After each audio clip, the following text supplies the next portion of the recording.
नमस्कार दोस्तों, आपका स्वागत करता हूं आपके अपने चैनल लॉ स्टडी 2020 में। दोस्तों, आज के इस वीडियो में हम लोग देखेंगे दंड प्रक्रिया संहिता 1973। आज हम लोग शुरू करेंगे दंड प्रक्रिया संहिता 1973, जिसको हम लोग the code of criminal procedure कहते हैं। इसमें हम लोग आज अध्याय 2 के विषय में देखेंगे। अध्याय 2 जो दंड न्यायालयों और कार्यालयों का गठन के विषय में बताता है। दोस्तों, आज हम लोग इसमें सेक्शन देखेंगे 6, 7, 8, 9। आपको अगर ये वीडियो अच्छा लगे तो लाइक कीजिएगा, सब्सक्राइब कीजिएगा, इस वीडियो को ज़्यादा से ज़्यादा शेयर कीजिएगा ताकि सभी तक यह वीडियो पहुंच सके। शुरू करते हैं। दोस्तों, सेक्शन 6 क्या कहता है? दंड न्यायालयों के वर्ग। कितने वर्गों के होते हैं न्यायालय, ये बताया गया है सेक्शन 6 में।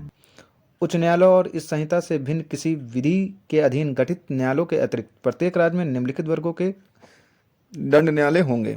अर्थात पहला है सेशन न्यायालय, दूसरा है प्रथम वर्ग न्यायिक मजिस्ट्रेट और किसी महानगर क्षेत्र में महानगर मजिस्ट्रेट, तीसरा है द्वितीय वर्ग न्यायिक मजिस्ट्रेट और चौथा है कार्यपालक मजिस्ट्रेट। अब सेक्शन 7 देख लेते हैं क्या कहता है। प्रादेशिक खंड।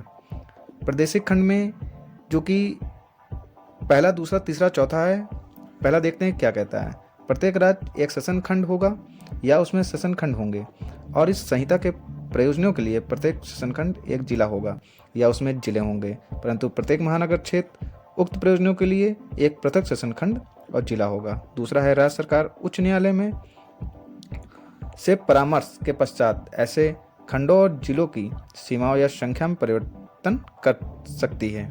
तीसरा है राज्य सरकार उच्च न्यायालय से परामर्श के पश्चात किसी जिले को उपखंडों में विभाजित कर सकती है और ऐसे उपखंडों की सीमाओं या संख्या में परिवर्तन कर सकती है। चौथा है किसी राज्य में इस संहिता के प्रारंभ के समय विद्यमान सेशन खंड, जिले और उपखंड इस धारा के अधीन बनाए गए समझे जाएंगे। अब सेक्शन 8 क्या कहता है? महानगर क्षेत्र।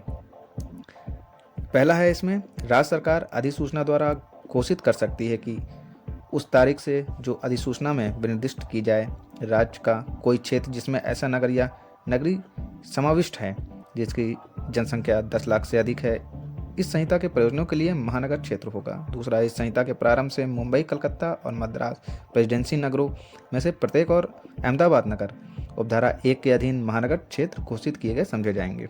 तीसरा है राज्य सरकार अधिसूचना द्वारा महानगर क्षेत्र की सीमाओं को बढ़ा सकती है, कम कर सकती है या परिवर्तन कर सकती है, किंतु ऐसी कमी या परिवर्तन इस प्रकार नहीं किया जाएगा कि उस क्षेत्र की जनसंख्या 10 लाख से कम रह जाए।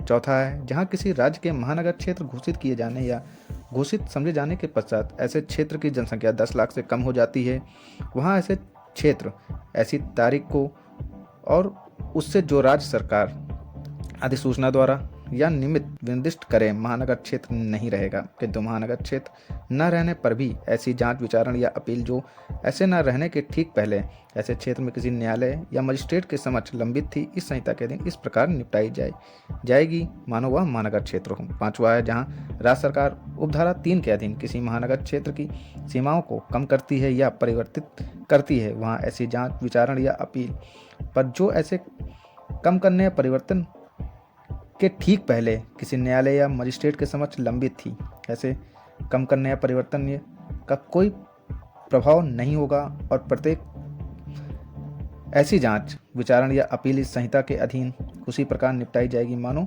ऐसी कमी या परिवर्तन ना हुआ हो। इसमें स्पष्टीकरण भी है 8वें में। इस धारा में जनसंख्या पत्र में नवीनतम पूर्ववर्ती जनगणना में यथा अभिनिश्चित वन जनसंख्या अभिप्रेत है, जिस संगत आंकड़े प्रकाशित हो चुके हैं। अब हम लोग सेक्शन जो 9 है उसको देख लेते हैं। सेक्शन 9 बताता है सेशन न्यायालय के विषय में।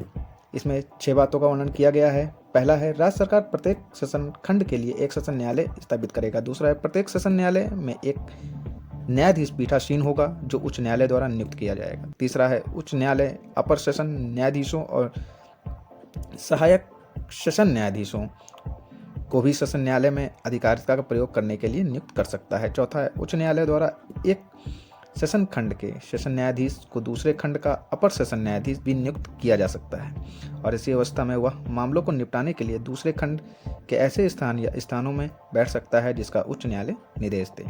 5वां है, जहाँ किसी सेशन न्यायालय का पद रिक्त होता है वहाँ उच्च न्यायालय किसी ऐसे अर्जेंट आवेदन के जो उस सेशन न्यायालय के समक्ष किया जाता है या लंबित है अपर या सहायक सेशन न्यायाधीश द्वारा, अथवा यदि अपर या सहायक सेशन न्यायाधीश नहीं है तो सेशन खंड के मुख्य न्यायिक मजिस्ट्रेट द्वारा निपटाए जाने के लिए व्यवस्था कर सकता है और ऐसे प्रत्येक न्यायाधीश या मजिस्ट्रेट को ऐसे आवेदन पर कार्रवाई करने की अधिकारिता होगी। 6 है, सेशन न्यायालय समानता अपनी बैठक ऐसे स्थान या स्थानों पर करेगा जो उच्च न्यायालय अधिसूचना द्वारा विनिर्दिष्ट करे, किंतु यदि किसी विशेष मामले में सेशन न्यायालय की यह राय है कि सेशन खंड में किसी अन्य स्थान में बैठकर जो बैठक करने से पक्षकारों और साक्षियों को सुविधा होगी तो वह अभियोजन और अभियुक्त की सहमति से उस मामले को निपटाने के लिए या उसमें साक्षी या साक्षियों की परीक्षा करने के लिए या स्थान पर बैठक कर सकता है, उस स्थान पर बैठक कर सकता है। दोस्तों ये छठा जो 9वें का छठा है ये वेरी वेरी इंपॉर्टेंट है, ये परीक्षाओं में पूछा जाता है और इसका स्पष्टीकरण भी है। इस संहिता के प्रयोजन के लिए नियुक्ति के अंतर्गत सरकार द्वारा संघ या राज्य के कार्यकलापों के संबंध में किसी सेवा या पद पर किसी व्यक्ति की प्रथम नियुक्ति पद स्थापना या पदोन्नति नहीं है, जहां किसी विधि के अधीन ऐसी नियुक्ति पद स्थापना या पदोन्नति सरकार द्वारा किए जाने के लिए अपेक्षित है।